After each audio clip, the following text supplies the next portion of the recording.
Cześć, tu Bartek Czekała ze strony universeofmemory.pl i .com. Jestem pewien, że słyszałeś już wielokrotnie, że miażdżyca powstaje jako rezultat chronicznych, permanentnych stanów zapalnych. I nie muszą być to stany zapalne o jakimś mocnym nasileniu, które na przykład mogą być rezultatem choćby nabytych infekcji, ale stanów tak zwanych ukrytych o niskim nasileniu. Nikt się z tym specjalnie nie kłóci, tak? Nie ma dużo osób, i nie powinno być, które będą poddawały pod wątpliwość to, że stany zapalne leżą u podłoża tak naprawdę całej patofizjologii powstawania miażdżycy. Oczywiście różnica tutaj będzie polegała na interpretacji tego, skąd te stany zapalne się biorą. Oczywiście jeśli chodzi o tą oficjalną narrację, którą słyszymy, będą odpowiedzialne za to lipoproteiny LDL, tak, i one są całym złem tego świata. Natomiast w tym odcinku chciałbym pokazać, że tak naprawdę odpowiedzialne za to są przede wszystkim nasze zalecenia dietetyczne. Ten tytuł, który już przeczytałeś i pewnie zmotywował Cię do kliknięcia tego filmiku, on nie jest clickbaitem, to znaczy on nie jest wymyślony tylko i wyłącznie, żeby przykuć czyjąś uwagę. Taka jest prawda, jeśli chodzi o mechanizmy, o naszą fizjologię, o literaturę naukową. Każdy posiłek będzie powodować stany zapalne w śródbłąku naczyń krwionośnych, tym samym w śródbłąku tętnic. Każdy posiłek potencjalnie będzie przyczyniać się do powstawania miażdżycy. A teraz gorące podziękowania i krótkie słowo dla sponsora tego odcinka, którym jest Mięsna Paczka Nieustannie. Jeśli ktoś jeszcze nie wie, Mięsna Paczka jest dostawcą mięsa z certyfikowanych ekologicznych polskich gospodarstw. Jak zawsze powtarzam, mięso jest hodowane, zwierzęta są hodowane tak jak Bozia przekazała. Nie ma żadnych antybiotyków używanych na żadnym etapie hodowli. Nie ma żadnych boosterów wzrostu, hormonów wzrostu. I dodaj nam gwarancję, że mięso jest po prostu jak najlepszej jakości i wiemy po prostu, co ląduje na naszym stole. Mięsna Paczka działa w bardzo prosty sposób. Wchodzimy na stronę Mięsnej Paczki, wybieramy paczkę, która nam pasuje, albo sami ją kompletujemy z produktów dostępnych w sklepie. 2. Wybieramy, gdzie ma zostać dostarczona mięsna paczka. I 3. Cieszymy się dostawą prosto pod drzwi. Takie mięso można po prostu bezpośrednio przełożyć sobie do zamrażarki, bo ono jest zmrożone suchym lodem i wyjmować, kiedy po prostu jest ochota albo czas coś ugotować.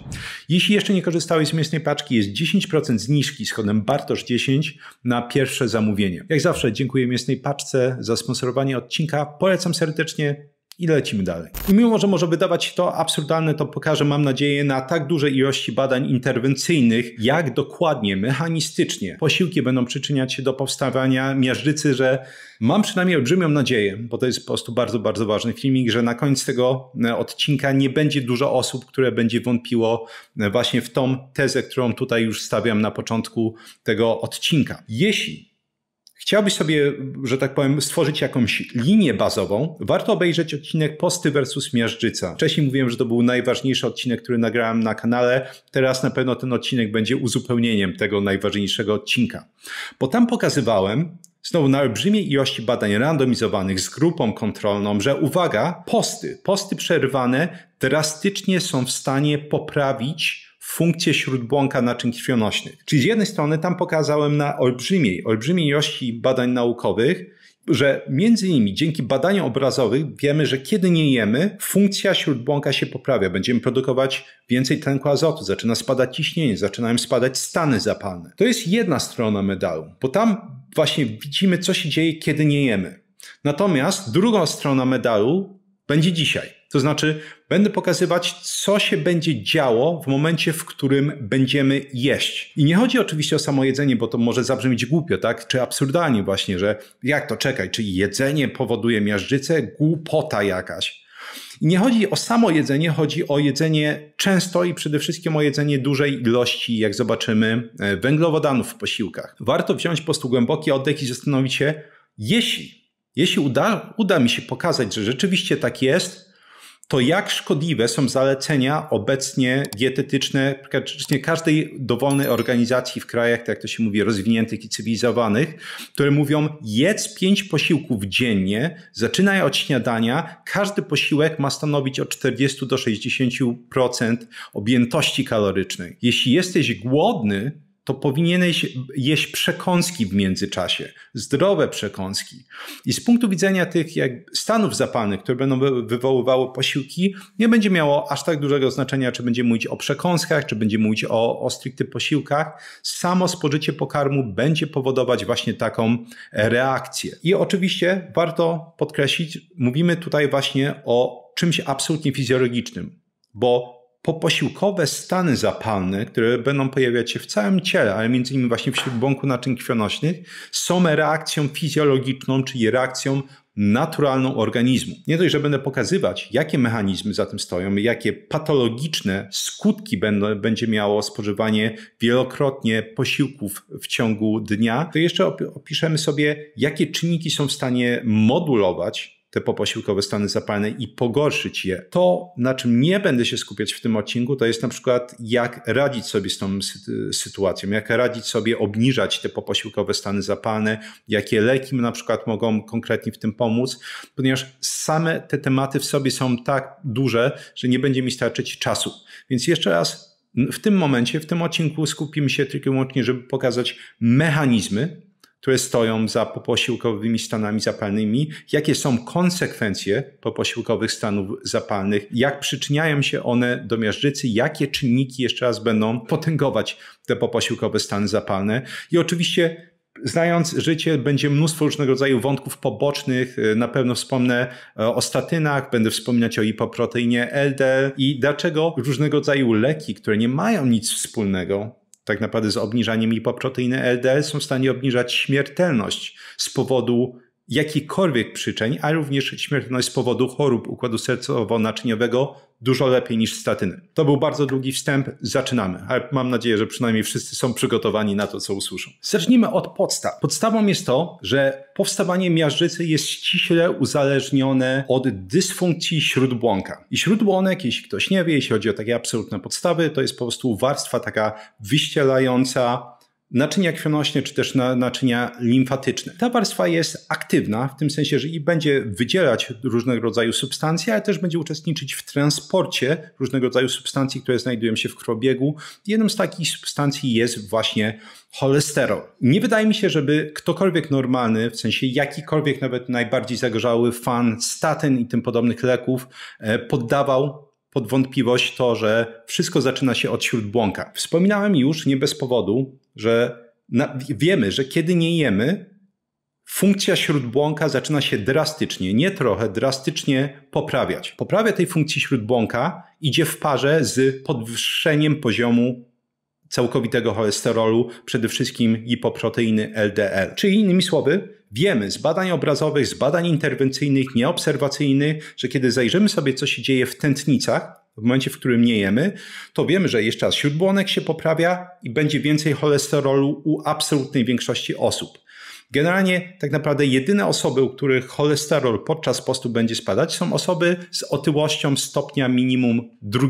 U osób z otyłością stopnia 1 często nie ma zmiany w poziomie cholesterolu, a teraz uwaga, im niższa twoja waga, im bardziej normalna twoja waga, tym większego skoku całkowitego cholesterolu, też między innymi apolipoproteiny B możemy się spodziewać. Czasami nawet w przeciągu jednej doby możemy spodziewać się skoku cholesterolu o parędziesiąt procent. Czyli jest to bardzo, bardzo drastyczny i teoretycznie według naszej tej narracji, jeśli chodzi o teorię lipoproteinową, że to lipoproteiny LDL, cholesterol, tak, odpowiadają za powstawanie miażdżycy. Mamy tutaj już pierwszy bardzo, bardzo poważny rozdziew, tak? Jeszcze raz, posty, gwałtowna poprawa funkcji śródbłąka, wzrost cholesterolu u większości populacji. Kolejne 2 fajne przykłady, które również omawiałem na kanale, to choćby leki z grupy inhibitorów fosfodiesterazy 5, czyli substancje czynne takie jak choćby sildenafil czy tadalafil, które są, uwaga, w lekach, które są przeznaczony do leczenia zaburzeń erekcji. I o tym mówiłem choćby w tym filmiku. Czemu te leki są takie ciekawe? Bo one w żaden sposób nie oddziałują na cholesterol, natomiast zwiększają stężenie tlenku azotu w naczyniach krwionośnych. I sam ten zabieg powoduje, że funkcja śródbłąka, czy może powiedzieć ogólnie stan naczyń krwionośnych się poprawia. I czemu te leki są takie ciekawe? Bo jeśli chodzi o ryzyko absolutne, nie ryzyko relatywne, są w stanie zmniejszyć nawet o 40% śmiertelność z powodu chorób układu sercowo-naczyniowego i całkowitą śmiertelność z dowolnej przyczyny. I do tego zaraz dojdziemy czemu, bo uwaga, ten śródbłonek naczyń krwionośnych to jest jedna z tych rzeczy, która również reguluje powstawanie przerzutów w momencie, w którym ktoś zachoruje na nowotwór. A że choroby układu sercowo-naczyniowego i nowotwory są, można powiedzieć, tacy poważniejsi zabójcy cywilizacyjni, to tym bardziej powinno nas ciekawić, co jest w stanie powodować tą dysfunkcję tego śródbłąka. Drugim fantastycznym przykładem są grupy, takie leki, takie jak flozyny, które są lekami z grupy inhibitorów SGLT2. O tych lekach z kolei mówiłem w tym filmiku. I czemu te leki są takie ciekawe z kolei? Bo one powodują podwyższenie lipoproteiny LDL, podwyższenie całkowitego cholesterolu, podwyższenie ciał ketonowych, czyli tak naprawdę zaczynają robić taką biedną, ale jednak mimikrę po prostu stanu ketozy, albo diet niskowęglowodanowych, czy postów nawet, bo wszystkie te rzeczy są ze sobą powiązane i jednocześnie, uwaga, znowu patrząc na badania, mają większy wpływ na redukcję śmiertelności z powodu chorób układu sercowo-naczyniowych i z dowolnego powodu niż statyny. Widzimy, jeśli popatrzymy sobie na te różnego rodzaju ciekawe perspektywy, że śródbłonek wydaje się być dużo ważniejszym jakby tym punktem, na którym powinniśmy się koncentrować niż lipoproteiny LDL. Zresztą do właśnie statyn czy lipoprotein LDL dojdziemy sobie też w ramach samych tych stanów zapalnych poposiłkowych. Natomiast mam nadzieję, że to daje wam już przynajmniej jakąś ciekawą perspektywę, jak ważny jest stan śródbłąka. Kolejną szalenie ważną rzeczą jest, abyś zrozumiał, dlaczego poposiłkowe stany zapalne są tak ważne. Dlaczego one potencjalnie, mimo że nikt ich nie mierzy w normalnych warunkach, nie zmierzysz ich w warunkach laboratoryjnych najczęściej, w laboratoriach komercyjnych, ale ważne jest, żebyś zrozumiał, dlaczego one dają ci większe zrozumienie tego, czy masz zwiększone ryzyko występowania chorób układu sercowo-naczyniowego, czy nie. I zanim przejdę do takiego bardziej formalnego wyjaśnienia, pozwól, że zastosuję bardzo prostą analogię, którą kiedyś sobie wymyśliłem i wydaje mi się, że ona działa fantastycznie. Wyobraź sobie, że chcesz kupić samochód. Ja biorę cię do jakiegoś salonu aut używanych, pokazuję ci jakieś przyzwoite auto z wyglądu, tak, patrzysz na nie, myślisz, kurde, no całkiem niezłe auto. I ja ci mówię, no właśnie, to auto to będzie 40 000 złotych. To teraz chodźmy tam gdzieś na zaplecze i podpisujemy dokumenty. I oczywiście każda osoba, która ma przynajmniej odrobinę oleju w głowie, powie, no Bartek, ale wiesz co, no wygląda fajnie, ale chciałbym zobaczyć, jak to auto funkcjonuje, tak? Czy możemy się nim przejechać? Ja wtedy ci powiem, nie, jeszcze raz, wystarczy wygląd, tak? Wystarczy, że jak on sobie tam siedzi, przyjrzyj się mu, jeśli to ci odpowiada, to już nam powinno powiedzieć, czy auto działa, czy nie. Kretynizm, prawda? Nie oszukujmy się, trzeba być absolutnym głupkiem, żeby stwierdzić, że okej, jak wygląda dobrze, to nawet nie trzeba się przejechać. I teraz wróćmy do bardziej formalnego wyjaśnienia właśnie. Zauważ, że poposiłkowe stany zapalne sugerują, że jest jakiś czynnik, jakaś zmienna, która zaczyna ingerować w organizm. Bo kiedy robimy sobie badania nadczo, badania na przykład glukozy czy trójglicerydy, które są grupą, trójglicerydy są jedną z takich podgrup większej grupy, która nazywa się lipidy. Jeśli je mierzymy sobie nadczo, to żeby było jasne, to nam mówi jak najbardziej sporo o ogólnej jakiejś kondycji organizmu, ale to w żaden sposób nam nie mówi, jak organizm się zachowuje w ruchu, jak to auto. Czyli kiedy rzeczywiście to ciało ma zacząć funkcjonować, coś robić, czyli wchodzi ta zmienna w postaci posiłku, tego się nie dowiemy z pomiarów spoczynkowych. Ale to, jak nasze ciało zareaguje na ten ruch, na tą przejażdżkę tym autem, powie nam mnóstwo a propos tego, czy wszystko działa ok, czy może działa tak kiepsko, że właśnie mamy zwiększone ryzyko powstawania chorób układu sercowo-naczyniowego, w tym miażdżycy. Jak ładnie podkreśla się w całym mnóstwie badań, identyczny posiłek podany dwóm różnym osobom może wywołać bardzo różne efekty. Czyli na przykład u jednej osoby, która ogólnie jest dobrego stanu rzeczywiście zdrowia, ten posiłek nie wywoła dużych stanów zapalnych. To jeszcze raz są fizjologiczne. Stany zapalne w organizmie, różnego rodzaju molekuły prozapalne pełnią funkcję między innymi sygnalizacyjną. Więc to nie jest tak, że my chcemy je wyeliminować za wszelką cenę. W jakimś natężeniu one oczywiście muszą być obecne. Natomiast ten sam posiłek podany drugiej osobie jest w stanie wywołać mocne, ostre, czyli tymczasowe stany zapalne. No ale jeśli to jest tylko jeden posiłek i pomnożymy ten posiłek razy 5, czyli mamy tych 5 posiłków w ciągu dnia i może jakieś głupie przekąski, to nagle się okaże, że my będziemy znajdować się w stanie praktycznie permanentnych stanów zapalnych śródbłąka większą część dnia. Praktycznie dla większości osób to będzie 16, 17, 18 godzin na dobę. Kolejny krok, żeby zrozumieć poposiłkowe stany zapalne, to jest zrozumieć, wyjaśnić, jak one są powiązane po prostu z zmianami w organizmie, które będą zachodzić w momencie, w którym spożyjemy posiłek. I te zmiany będą pięknie korelować, niektórzy by już nawet powiedzieli blisko liniowo, z tym, jak mocno wzrośnie twój poziom glukozy po posiłku, jak mocno wzrośnie twój poziom insuliny po posiłku, jak mocno wzrosną twoje trójglicerydy po posiłku oraz inne lipidy, których jeszcze raz komercyjnie nie jesteśmy w stanie zmierzyć. I znowu my wiemy z badań, że te zmiany, które jesteśmy w stanie zanotować po posiłku, których nikt nie notuje, bo nikt nie mówi o tym, o czym właśnie mówi w tym odcinku, są niezależnym czynnikiem powstawania chorób układu sercowo-naczyniowego. Czyli absolutnie niezależnym między innymi jeszcze raz od cholesterolu, na którym wszyscy się skupiają, mimo że jest to tak naprawdę pikuś, jeśli chodzi o procent tego ryzyka, które powstaje a propos tych naszych różnego rodzaju parametrów i decyzji. Wiemy z całego mnóstwa badań, że w momencie, w którym u kogoś wykrywana jest jakaś choroba układu sercowo-naczyniowego, choćby miażdżyca, to u 2 na 3 takie osoby stwierdza się zaburzenie homeostazy glukozy. Innymi słowy, mówimy o osobach, które są chore metabolicznie. Mimo że u wielu z tych osób glukoza nadczo jest w pełni w normie. Czyli jeśli byśmy sobie zrobili właśnie pomiary u takich osób, glukozy nadczo, hemoglobiny glikowanej, czyli HbA1c choćby, nie wiem, nawet HOMY, to może się nagle okazać, że te parametry są jak najbardziej okej i one pokazują, że ta osoba jest zdrowa metabolicznie, mimo że w praktyce ta osoba absolutnie nie jest zdrowa metabolicznie. I skąd my to wiemy? Bo dopiero jesteśmy w stanie jeszcze raz przetestować to, jeśli weźmiemy to ciało na przejażdżkę, jeśli spożyjemy jakiś posiłek, ciało jest poddane obciążeniu. Tak samo nikt nie popatrzy na stół i powie, że nóżki może wydają się takie wątłe, ale to jest dobry stół, on udźwignie 100 kilo. Nie wiemy. Nie wiemy, czy udźwignie, dopóki się tak naprawdę nie posadzi czegoś na tym stole.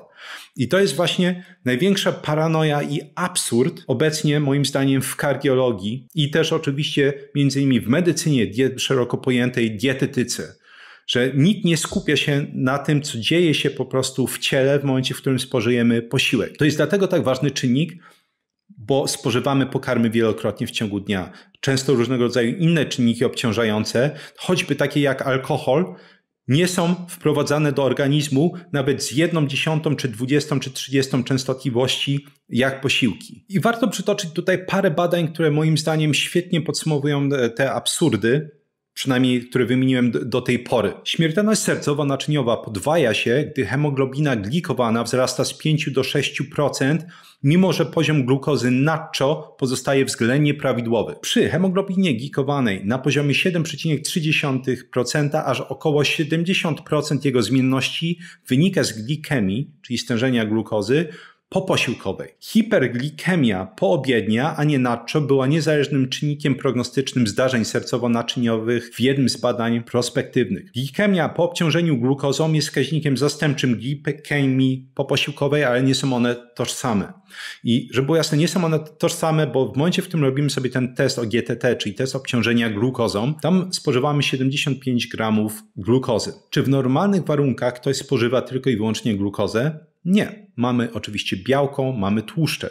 I szczególnie właśnie mieszanki glukozy czy węglowodanów i tłuszczy często mogą powodować podwyższony poziom i trójglicerydów, i glukozy, znacznie bardziej podwyższony niż samo spożycie glukozy.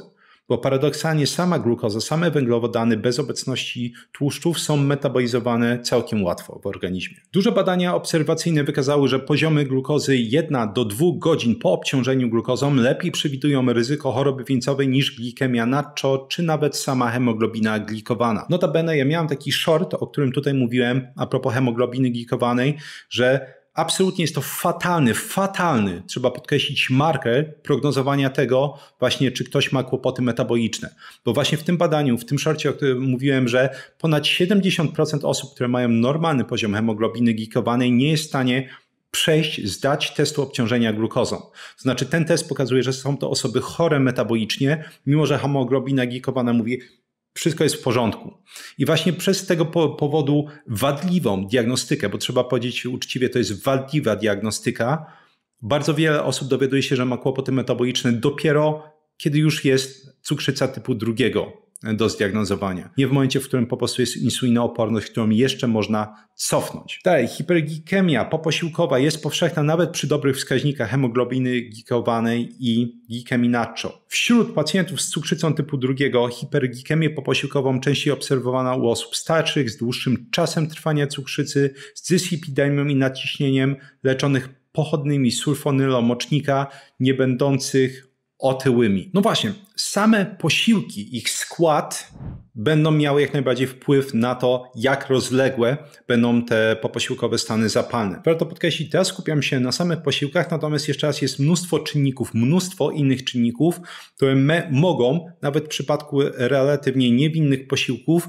powodować znaczne poposiłkowe stany zapalne. Już wspomniałem właśnie, że w momencie, w którym mamy posiłki, w których zaczynamy mieszać tłuszcze z węglowodanami, te poposiłkowe stany zapalne będą po prostu wyższe. Będzie to tłumaczone cyklem Randla, o którym już wielokrotnie mówiłem na kanale. Gdzie cykl Randla nam mówi, że stany zapalne będą powstawać w momencie właśnie mieszania tłuszczów z węglowodanami, ponieważ organizm nie jest w stanie zmetabolizować szybko, utlenić ani glukozy, ani tłuszczy.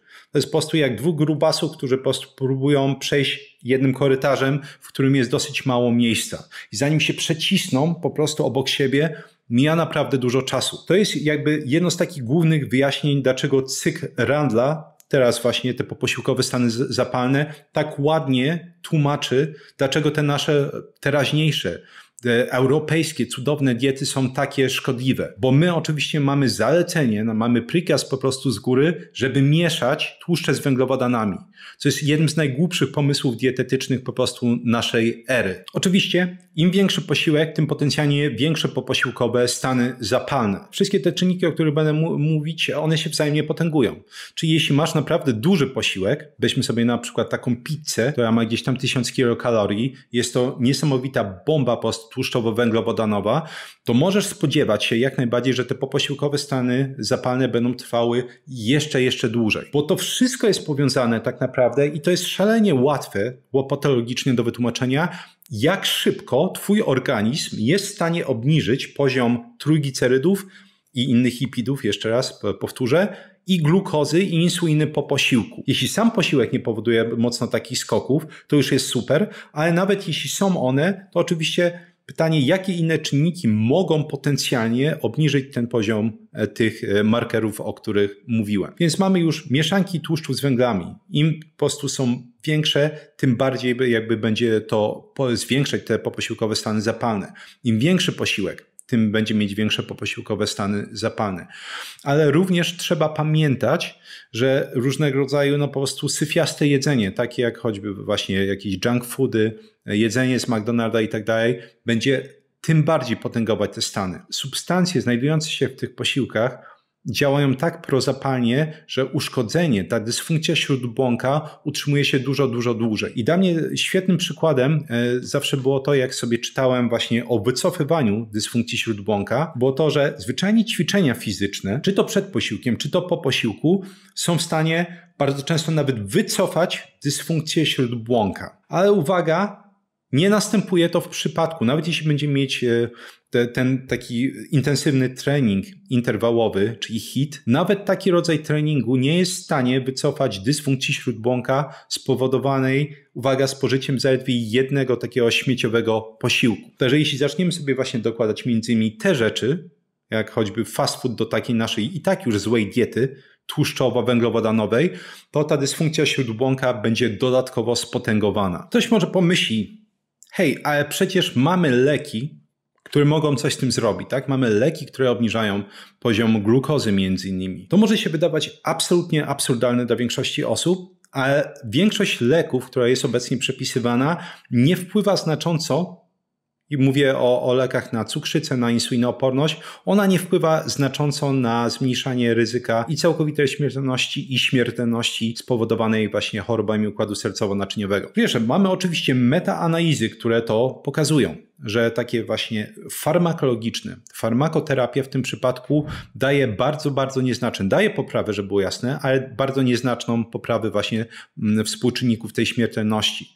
Mimo że wiemy, że i u osób z cukrzycą typu 1 i 2 śmiertelność właśnie, czy ryzyko śmiertelności z powodu tych chorób jest na podobnym poziomie. Mam nadzieję, że brzmi to równie fascynująco, co absurdalnie, ale tak właśnie podsumowano to w metaanalizie i przeglądzie systematycznym badań randomizowanych z grupą kontrolną wśród osób z cukrzycą typu 2, gdzie badano właśnie wpływ takich terapii, farmakoterapii na obniżenie śmiertelności z dowolnej przyczyny, incydentów mikronaczyniowych, czyli m.in. kłopoty ze wzrokiem, kłopoty z nerkami oraz śmiertelności z powodu chorób układu sercowo-naczyniowego. Bo tam napisano następującą rzecz, która też powinna dać do myślenia.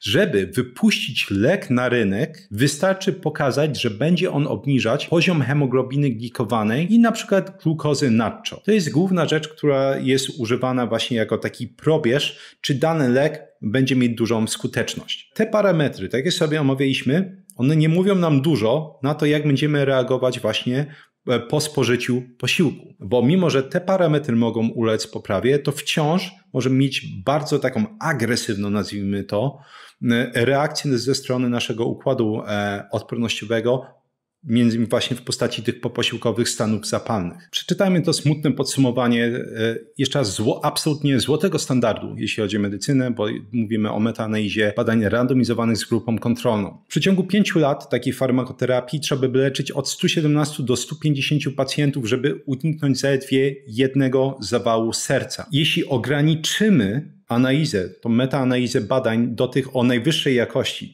czyli z JADAT score powyżej 3, to uwaga, intensywna farmakoterapia nie przynosi absolutnie żadnego ryzyka śmierci z dowolnego powodu i ze śmierci spowodowanej chorobami układu sercowo-naczyniowego. Natomiast uwaga, powoduje o 47% zwiększone ryzyko zatorowej choroby serca. Nie odmówię sobie również złośliwości lekkiej, a propos jeszcze raz tej oficjalnej narracji, że hipoproteiny LDL są takie ważne, no bo nawet w tej metaanalizie podkreślono, że flozyny, czyli inhibitory SGLT2, o których mówiłem na początku filmiku, powodują drastyczne obniżenie właśnie śmiertelności z dowolnego powodu, ale również z powodu miażdżycy czy chorób układu sercowo-naczyniowego.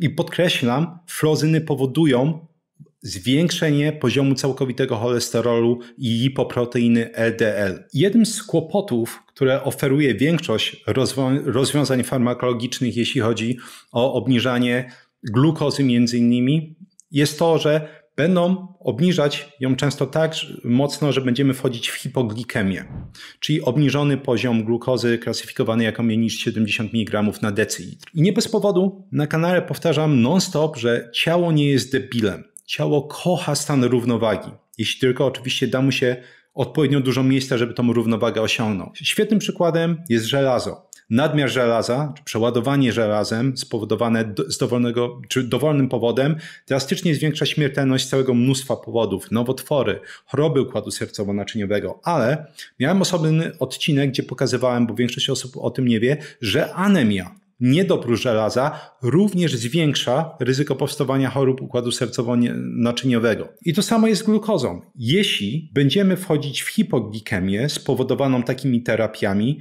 czyli innymi słowy mamy mocny spadek tej glukozy dynamiczny w odpowiedzi na posiłek, to jest to również znaczne obciążenie dla organizmu i sygnał tego, że coś jest nie tak z ciałem.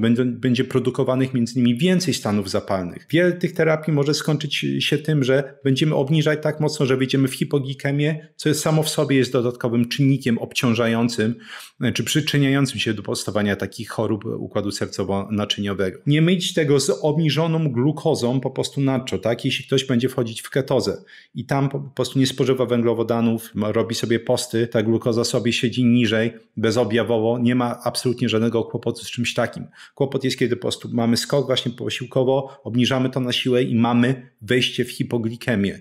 Tak naprawdę jest to właśnie hipoglikemia również reaktywna, tak? Nie spowodowana lekami. To również jest obciążenie dla organizmu i hipoglikemia reaktywna, jeśli ktoś nie wie, jest właśnie znowu obniżeniem poziomu glukozy poniżej tego progu 70 mg na decilitr, czasami nawet dużo mniej, w odpowiedzi na spożycie posiłku. I jest to również oznaka dysfunkcji metabolicznej.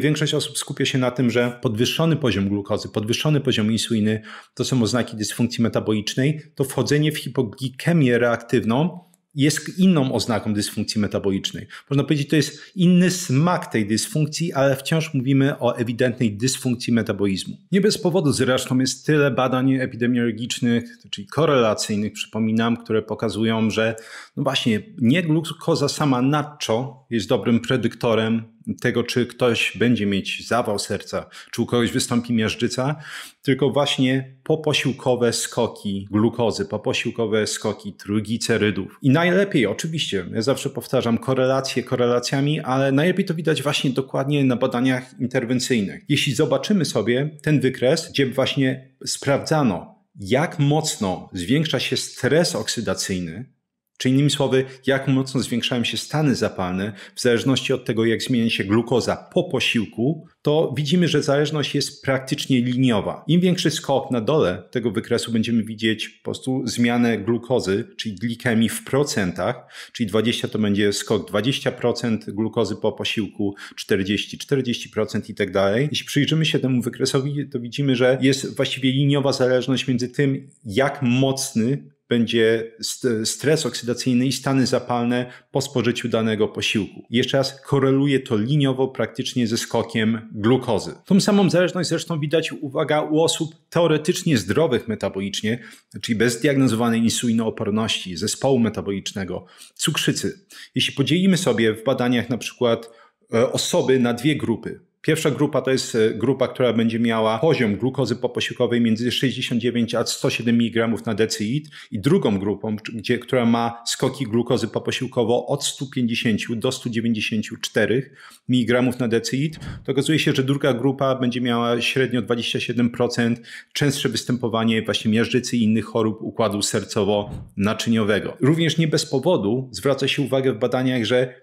piki to jest jedno, natomiast chodzi tak naprawdę o to, jak długo ta glukoza, ten podwyższony poziom glukozy będzie utrzymywał się poza przedziałem normatywnym. Bo oczywiście skok to jest jedno, ale jeśli jest skok nawet, nazwijmy to umiarkowany, tak, czyli do 140 mg na decilitr skoczy glukoza po posiłku, ale będzie utrzymywać się tam godzinami, na przykład 2-3 godziny, no to zaczyna się robić kłopot, bo jeszcze raz tak długo po prostu, jak ona będzie podwyższona, będzie zwiększony stres oksydacyjny. I oczywiście ponownie można zwrócić uwagę, że dokładnie to pokazuje nam cykl Randla. Jeśli zmieszamy tłuszcze z węglowodanami, to będziemy utrzymywać podwyższony poziom zarówno glukozy, jak i triglicerydów i ponownie innych lipidów, których nie mierzy się komercyjnie w krwiobiegu. Najgorsze, co można zrobić, to jest słuchać się oficjalnych wytycznych dietetycznych. Trzeba to non-stop powtarzać.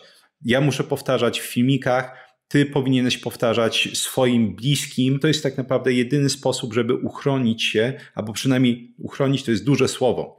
Minimalizować ryzyko występowania takich chorób. Nawet nie tak dawno temu było badanie, które pokazywało, że ludzie z insulinoopornością już zdiagnozowaną, czyli jeszcze nie z cukrzycą typu 2, potrafią spędzać mniej więcej 50% całego dnia poza optymalnym zakresem, tym zakresem normatywnym glukozy. Ale jeszcze raz, jeśli już nawet przyjrzymy się temu, co mówiłem, czemu miałoby być inaczej? Jeśli zalecenia dietetyczne wciąż dla cukrzyków nawet są takie same praktycznie, jak dla osób zdrowych, bo wciąż jest pchane 40-50% węglowodanów do każdego posiłku, tylko tych zdrowych węglowodanów, tak? Że to muszą być węglowodany złożone, bo one są na pewno dużo lepsze. Naprawdę trzeba się bardzo mocno zastanowić, wziąć 3 kroki do tyłu i spytać się, czy rzeczywiście organizacje te mają na sercu nasze zdrowie? Czy im zależy na tym, żeby populacja była zdrowa? Bo jeśli zależy, to pytanie, gdzie są wszystkie te rzeczy, które ja tutaj opisuję, o których mówię, które stoją w tak drastycznej sprzeczności z tymi oficjalnymi wytycznymi,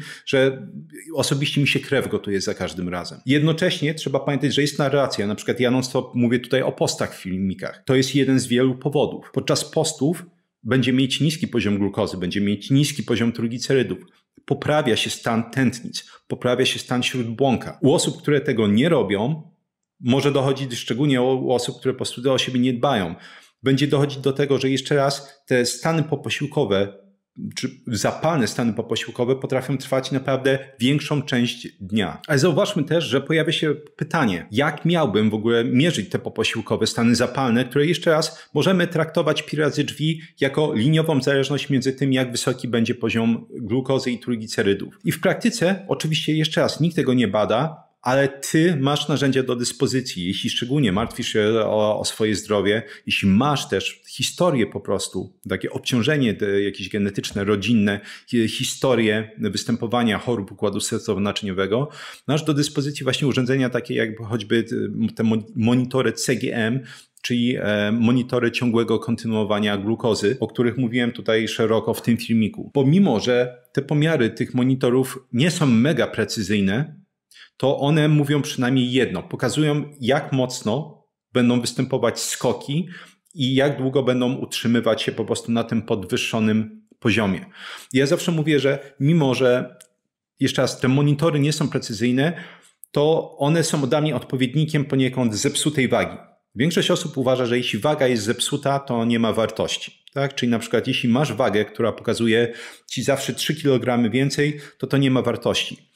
Wciąż ma olbrzymią wartość, bo nawet jeśli nie pokazuje ci co do grama twojej aktualnej wagi, to przynajmniej wiesz, że jeśli ta waga jest zepsuta, a i tak nastąpił skok twojej wagi 2, 3, 5 kg według wskazania tej wagi, to jest to rzeczywisty skok.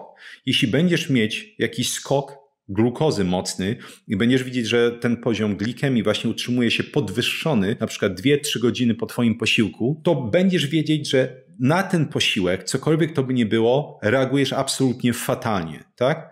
Jeśli spożyjesz, nie wiem, jajecznicę na bekonie i będziesz nosić ten monitor, to urządzenie, które będzie pokazywać ci ciągły poziom glukozy, to nagle się okaże, że właściwie nie występuje praktycznie żaden większy skok u mnie. Nawet jeśli tutaj będzie jakiś odchył, jeśli nie wiem, nawet 5 tych jednostek, czy 10 jednostek, czyli miligramów na decylitr, to wciąż masz bardzo ważną pulę informacji a propos tego, jak zachowuje się właśnie twoja glikemia.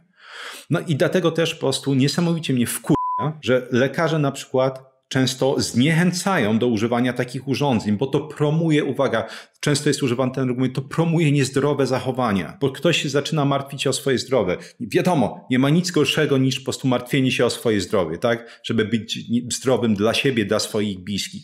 Absolutny koszmar. To jest coś, co ewentualnie cukrzycy powinni już używać. Czyli jeśli rzeczywiście masz kłopot, to spoko. A jeśli nie masz kłopotu, to broń Boże, nie rób żadnej prewencji, tak?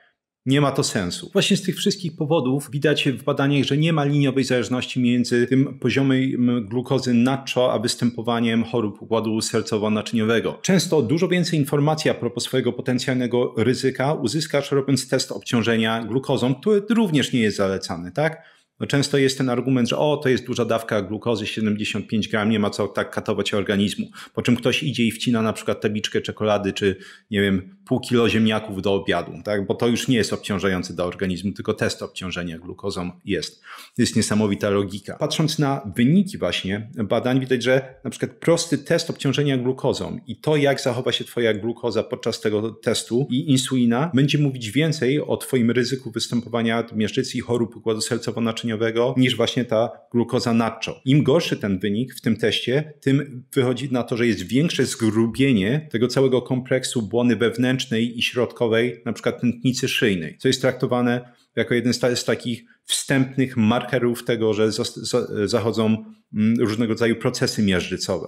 Tak, bo zwyczajnie ten kompleks tej błony wewnętrznej i środkowej jest elastyczny. On ma zachowywać się elastycznie. Jeśli jest elastyczny, to znaczy, że jest też zwiększona produkcja, czy optymalna produkcja tlenku azotu, twoje ciśnienie jest niskie. W momencie, w którym te tętnice zaczynają sztywnieć, to zaczyna rosnąć ciśnienie.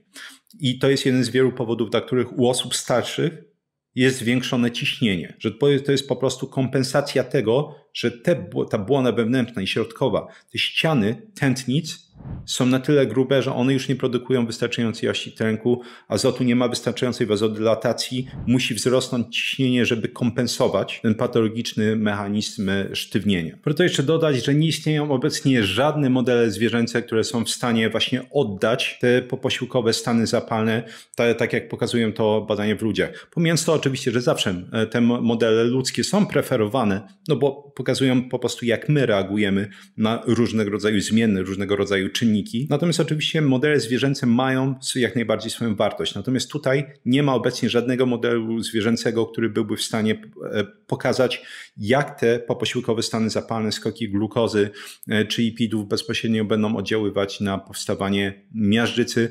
Wiemy tylko po prostu z jakichś tam licznych modeli, że pokazywano jeszcze raz na tych absolutnie niekompletnych modelach, że same skoki glukozy, niezależnie od zmian w poziomie insuliny i niezależnie od zmian poziomu lipidów, wystarczą do powstawania miażdżycy. Natomiast to jest tylko taka ciekawostka, bo koniec końców i tak omawiam tutaj wszystko, jeśli chodzi o właśnie modele ludzkie, więc na tym będziemy dalej się oczywiście skupiać. Przejdźmy do konkretów, a mianowicie wyjaśnienia, dlaczego będzie występować dysfunkcja śródbłąka właśnie posiłkowo. Dlaczego te stany zapalne będą się pojawiać. Pierwsze, co musimy wiedzieć, to, że śródbłonek jest ogólnie bardzo, bardzo czuły na fluktuacje, czyli zmiany poziomów glukozy. Jednym z takich pierwszych wyjaśnień, dlaczego jest to, że głównym rodzajem transporterów glukozy, jak kiedyś wyjaśniałem, że mamy te transportery takie bardziej aktywne, czyli SGLT1, SGLT2 i transportery pasywne, takie jak właśnie cała rodzina transporterów GLUT. Więc główne transportery glukozy w komórkach śródbłąka, właśnie w śródbłąku, to transportery GLUT1. I transportery GLUT1 nie mają praktycznie żadnej możliwości regulowania poziomu glukozy, którą będą wchłaniać. Czyli generalnie, jeśli będzie dużo glukozy w krwiobiegu, to transportery GLUT1 zaczynają w olbrzymiej ilości ją wchłaniać. I wtedy stężenie tego poziomu glukozy, tak zwane śródkomórkowe, zaczyna gwałtownie rosnąć. I to samo w sobie już jest sygnałem do produkcji cytokin prozapalnych.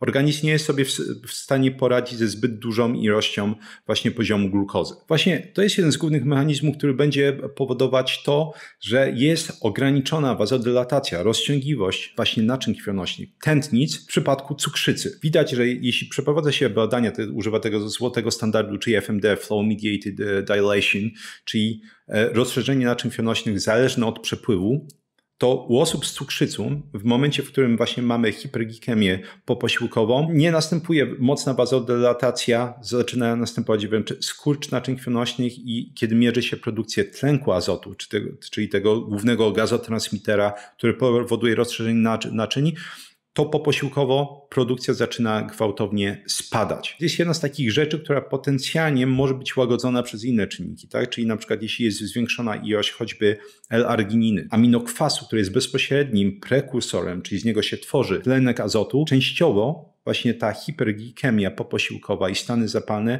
będą łagodzone, czyli nie będzie następowało aż takie zmniejszone rozszerzanie naczyń krwionośnych. Kolejnym elementem tej całej łamigłówki jest glikokalix, o którym już kiedyś gdzieś wspominałem na kanale. Glikokalix ogólnie jest, można powiedzieć, takim żelowym dywanem, który będzie wyścielać między nimi różnego rodzaju komórki, ale też w tym przypadku naczynia krwionośne. I ten żelowy dywan, tak go będziemy nazywać, glikokalix jest zbudowany z cukrów, konkretnie z polisacharydów, a jeszcze konkretnie z glikoproteiny i proteoglikan. On ma następujące funkcje. Przede wszystkim będzie zapewniać m.in., czy będzie pełnić rolę w komunikacji międzykomórkowej.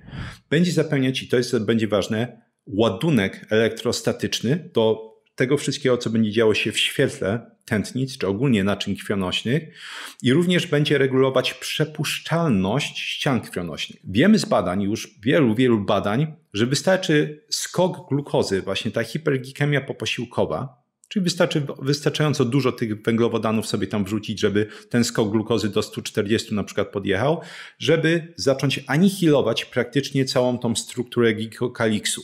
Bo ona ma to do siebie, że ona jest niszczona, ale jest w stanie się odnawiać, czyli ma zdolność regeneracji. W momencie, w którym oczywiście jest zdegradowana przez skoki właśnie glukozy i jeszcze może być degradowana między innymi przez różnego rodzaju molekuły prozapalne, ale o tym sobie mówiliśmy, jeszcze powiemy trochę więcej. No właśnie, stany zapalne powstają w momencie, w którym spożyjemy posiłek, także to nie jest tak, że tylko będzie mieć skok glukozy, będzie mieć też molekuły prozapalne. Więc w momencie, w którym ten glikokaiks jest unicestwiony, zaczynamy mieć kłopoty, bo wszystkie te funkcje, o których mówiłem, są znacząco zredukowane, czasami praktycznie nieistniejące. Spójrzmy na przykład, co się dzieje w momencie, w którym ten ładunek elektrostatyczny, który glikokaiks zapewnia, jest zmniejszony. Wtedy okazuje się, że między innymi płytki krwi, czyli nasze trombocyty, będą miały tak zmniejszony tak zwany ładunek zeta. I ładunek zeta to jest tak naprawdę, z jaką siłą będą odpychały się płytki krwi. I my wiemy, że jeśli ten ładunek zeta w hematologii jest niski, to one zaczynają, uwaga, się zlepiać. Następuje tak zwana agregacja trombocytów, agregacja płytek krwi. Czyli innymi słowy, następuje zwiększona krzepliwość. To jest pierwsza rzecz. Druga rzecz, mówiliśmy, że będzie regulować glikokaiks przypuszczalność. No ale teraz zastanówmy się.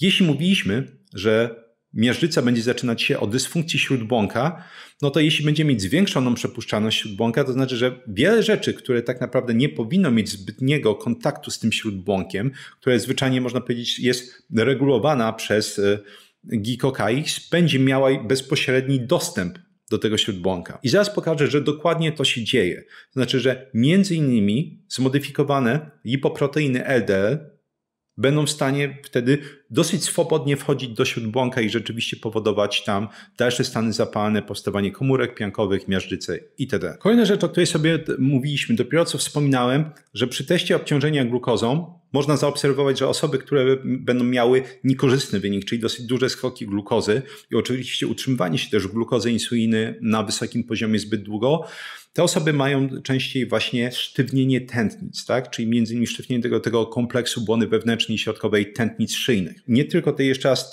te same skoki, ale utrzymywanie się tej glukozy i insuliny na wyższym poziomie będą na to wskazywać. I teraz można sobie pomyśleć, czy my jesteśmy w stanie to pokazać interwencyjnie, tak? Bo to jest jakaś korelacja, czy my interwencyjnie jesteśmy w stanie pokazać zachodzenie tego zjawiska? I odpowiedź jest oczywiście jak najbardziej jesteśmy w stanie. I świetnie pokazano to w badaniu, w którym testowano 2 leki u osób z cukrzycą, czy 2 grupach osób z cukrzycą typu 2. Leki z grupy tak zwanej sekretagogów insuliny, czyli środków, które powodują zwiększone wydzielanie insuliny. Testowano repaglinid i gliburyd. I repaglinid ma do siebie, że on będzie powodować znaczące ograniczenie poziomu glukozy poposiłkowo, gliburyd już nie bardzo. Oba leki spowodowały obniżenie poziomu hemoglobiny glikowanej o 0,9%. Tak jak mówiłem, jest to dosyć kiepski marker tego, czy coś się poprawia, czy nie, ale repaglinid spowodował właśnie znaczące ograniczenie skoków i utrzymywanie się glukozy poposiłkowo. W tej grupie ten poziom glukozy poposiłkowo utrzymywał się na poziomie 148 plus minus 28 mg na decylitr. W grupie osób, które brały gliburyd, poziom glukozy poposiłkowo utrzymywał się na poziomie 180 plus minus 32 mg na decylitr. Jaka nastąpiła zmiana, jeśli chodzi o ten stopień sztywnienia tętnicy szyjnej? Nastąpiła regresja, czyli cofnięcie się sztywnienia tej tętnicy szyjnej u osób, które brały repaglinid o 52%, a u osób, które brały gliburyd tylko 18%. Trzeba jeszcze raz bardzo mocno powtórzyć. 52% u osób, które ograniczyły skoki glukozy poposiłkowo versus 18% u osób, które nie były w stanie, mimo że brały podobny lek do repaglinidu, tego zrobić. I to też oczywiście powinno odpowiedzieć potencjalnie na pytanie, które czasami się pojawia. Czy można cofać miażdżycę? Czy jest możliwe cofnięcie zmian miażdżycowych? I odpowiedź jest zawsze jak najbardziej. Takie proste porównanie, prosta analogia jest to, że ten śródbłonek, ściany tętnic niczym nie będą się różnić od kolana. Jeśli uszkodzimy sobie kolano, bo upadniemy, to następuje proces regeneracji. No i ten proces regeneracji jest obecny praktycznie w całym ciele. Różnica jest taka, że jeśli uszkodzimy sobie kolano, nikt nie zaczyna potem codziennie tłuc tego kolana, bierze, nie wiem, młotek choćby i potem dziwi się, że kolano nie chce się zagoić. Natomiast trzeba zauważyć, że jeśli chodzi o tętnice naczyń krwionośnych, ściany naczyń krwionośnych, to już nie mamy tego komfortu. Jeśli nie wiemy, co powoduje uszkodzenie śródbłąka, to jeśli następuje już takie pierwsze jego uszkodzenie i potem my je non-stop odnawiamy, ten śródbłonek, te ściany tętnic nie są w stanie się w żaden sposób skutecznie zagoić. Dlatego właśnie niektórzy badacze, moim zdaniem całkiem słusznie mówią, że miażdżyca to jest trochę taka niegojąca się rana. Tak, że ona jest po prostu non-stop odnawiana i dlatego następuje to sztywnienie, tak, potem wapnienie itd. itp. No właśnie, upośledzenie procesu regeneracji śródbłąka, czy mówiąc ogólnie ścian tętnic.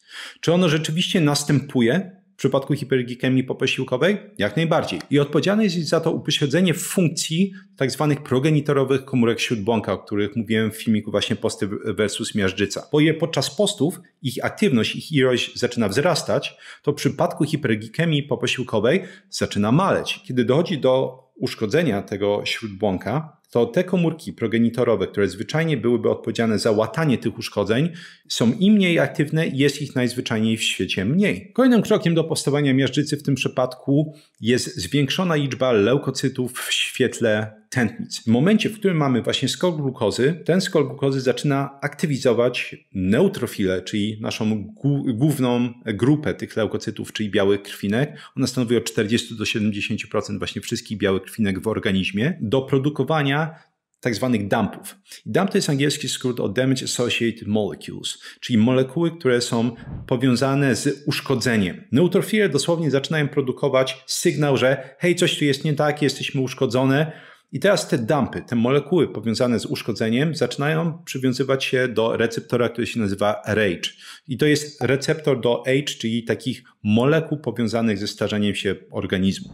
To najczęściej jest powiązane z hiperglikemią, podwyższonym właśnie poziomem glukozy. W momencie, w którym dumpy wiążą się z RAGE, czyli tym receptorem, RAGE zaczyna produkować i wysyłać sygnały do zwiększania liczby monocytów. I nie bez powodu, znowu, kolejna rzecz, jeśli chodzi o literaturę w kardiologii, jest to, że miażdżyca jest powiązana ze zwiększoną liczbą monocytów. Te monocyty przede wszystkim są bardzo, bardzo ważne, żeby zrozumieć, dlaczego będzie dochodziło do miażdżycy. W momencie, w którym mamy zwiększoną liczbę monocytów w krwi i mamy uszkodzony albo zlikwidowany tymczasowo glycocalyx, tak, to on często będzie potrzebował nawet parunastu godzin, żeby się w pełni zregenerować, to znaczy, że dostęp monocytów do śródbłąka naczyń krwionośnych jest znacznie ułatwiony, bo jest już ich więcej. Natomiast druga strona równania jest to, że receptor, czy receptory, ale przede wszystkim receptor, który się nazywa ICAM1, ma zwiększoną ekspresję, to znaczy on chętniej będzie powodować przełączanie się monocytów właśnie i wnikanie do śródbłąka, czyli więcej monocytów,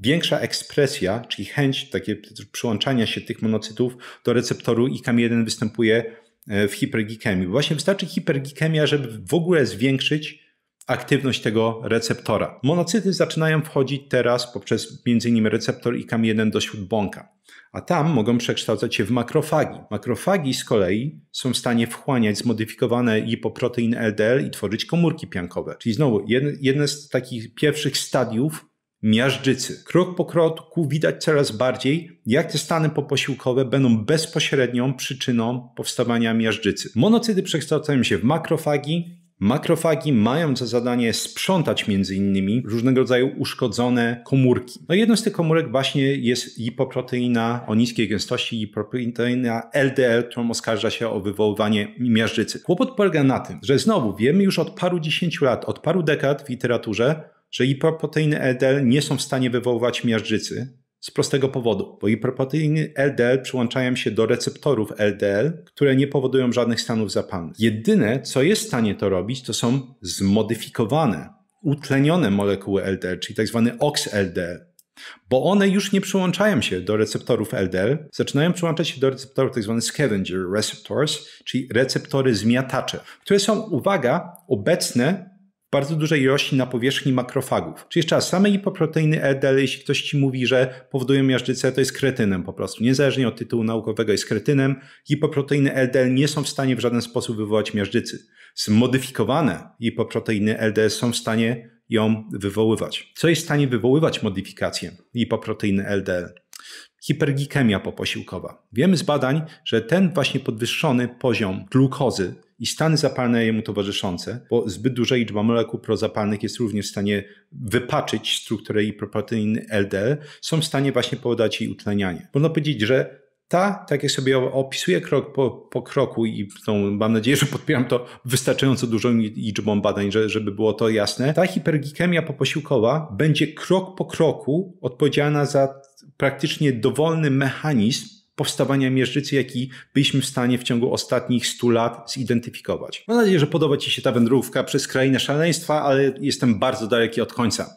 Mówiliśmy o tym, że uszkodzenie GKX-u będzie odpowiadało m.in. za agregację trombocytów, czyli płytek krwi. I oczywiście jak każda osoba, która przeszła zawał, wie, że jednym ze sposobów farmakoterapii, leczenia i prewencji po prostu występowania różnego rodzaju dalszych incydentów układu sercowo-naczyniowego jest terapia agregacyjna. Zaczynamy rozcieńczać krew.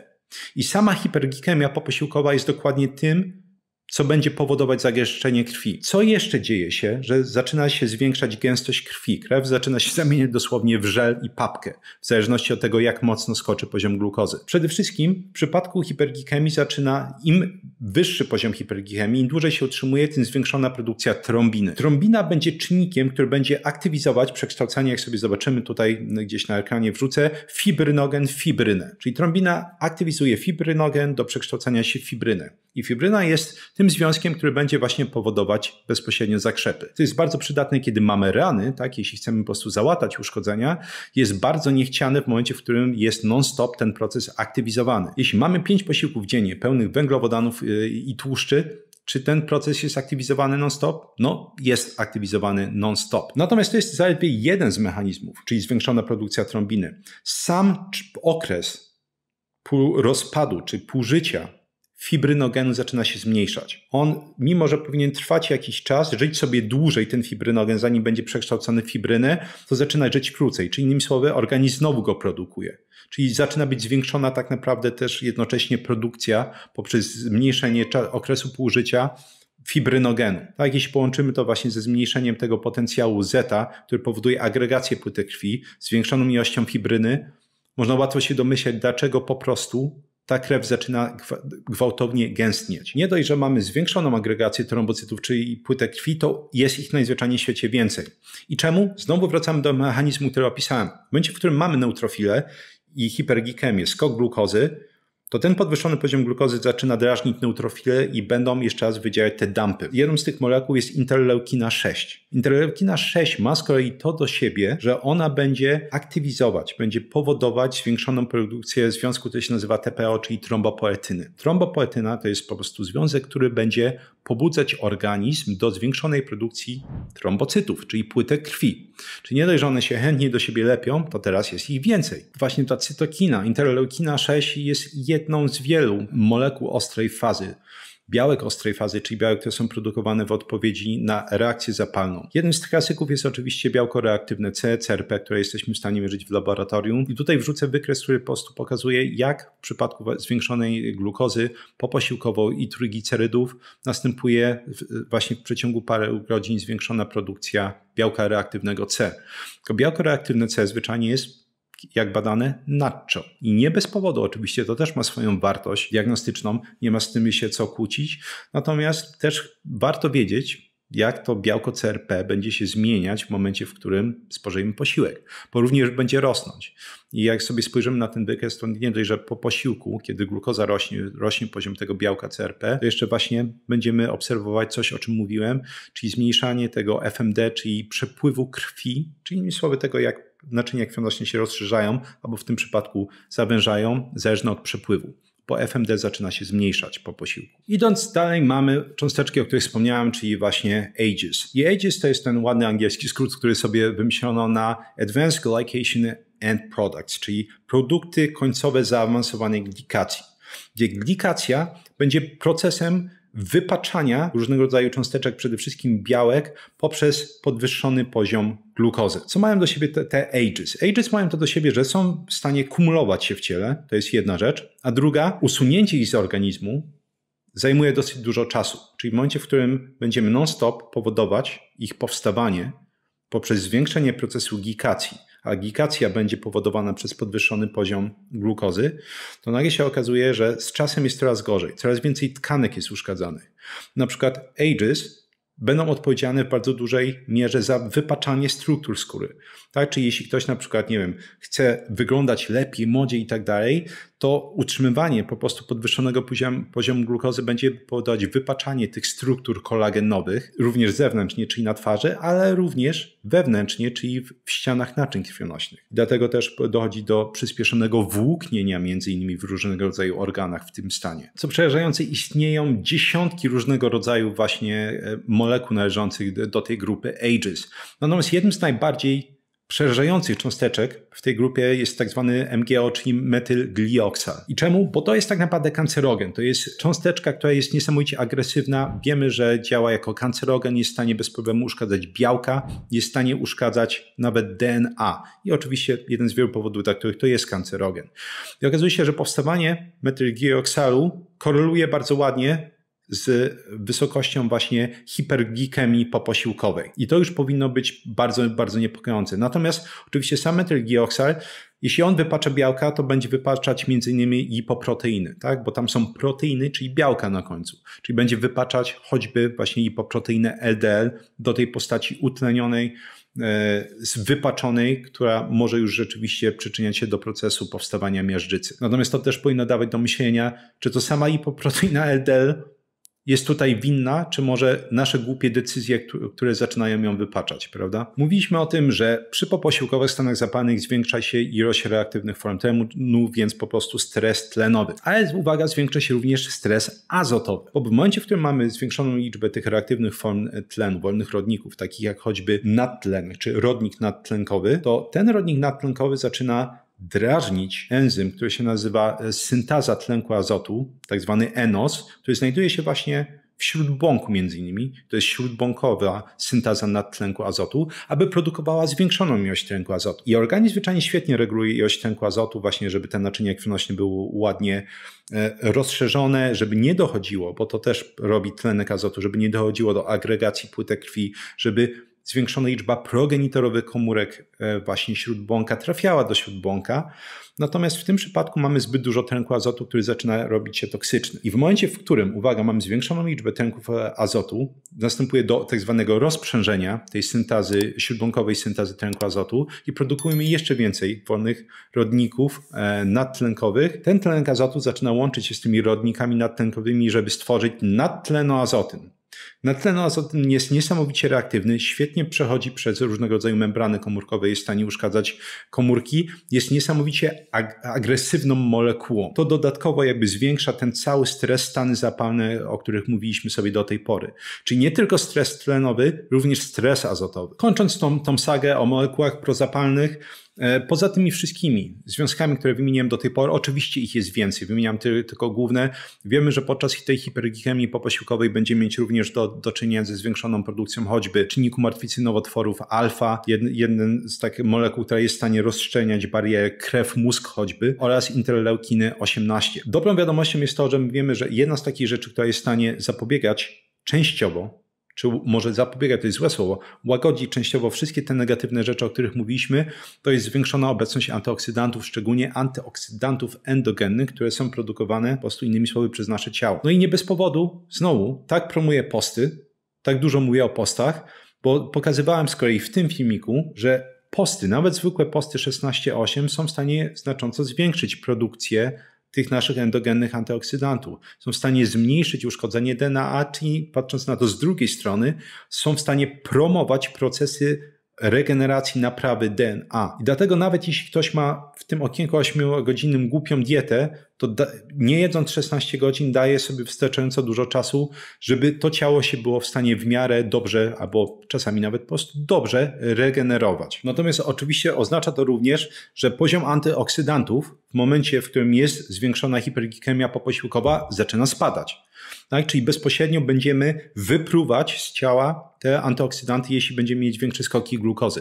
I to pokazywano na przykład w eksperymentach, w którym dawano dwa różne posiłki, które będą powodować różne skoki glukozy, mimo że kaloryka była zbliżona.